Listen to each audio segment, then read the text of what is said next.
कंगना रनौत के थप्पड़ कांड पर चिराग पासवान का बयान वायरल। कहा उनकी मां बैठी थी, उनको बुरा लगा होगा। एक्ट्रेस और मंडी की सांसद कंगना रनौत की जीत के बाद उनके फैंस और फैमिली में खुशी का माहौल है, लेकिन इसी के साथ उनका थप्पड़ कांड भी चर्चा में आ गया है। चंडीगढ़ एयरपोर्ट पर कंगना को सीआईएसएफ कांस्टेबल ने थप्पड़ मारा, जिसकी चर्चा अब तक सोशल मीडिया पर जारी है। इस पर अब चिराग पासवान का स्टेटमेंट सामने आया है। हाजीपुर से सांसद और लोक जनशक्ति पार्टी के राष्ट्रीय अध्यक्ष चिराग पासवान तीसरी मोदी कैबिनेट में शामिल हो गए हैं। मोदी 3.0 में उन्हें फूड प्रोसेसिंग मंत्रालय मिला है। केंद्रीय मंत्री चिराग पासवान मोदी कैबिनेट में शामिल होने के साथ ही कंगना रनौत को लेकर भी चर्चा में है। टीएनए से बातचीत में चिराग पासवान ने राजनीतिक मुद्दों पर ढेर सारी बातें की।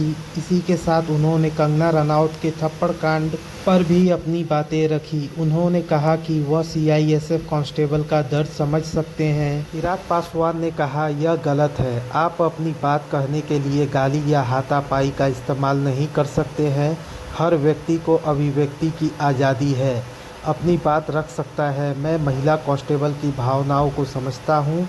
उनकी मां बैठी थी, उनको बुरा लगा होगा, लेकिन वह अपनी बात को मर्यादित शब्दों में कह सकती थी। मुझे लगता है कि तब उनकी बात की गूंज ज़्यादा होती।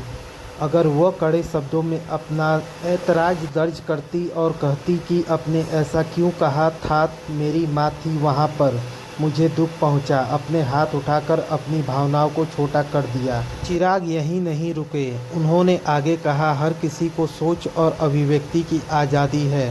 कंगना ने अपनी बातों को रखा और वो सीआईएसएफ कर्मी भी अपनी बातों को ऐसे ही रख सकती थी। कोई व्यक्ति किसी भी महिला या पुरुष पर हाथ नहीं उठा सकता।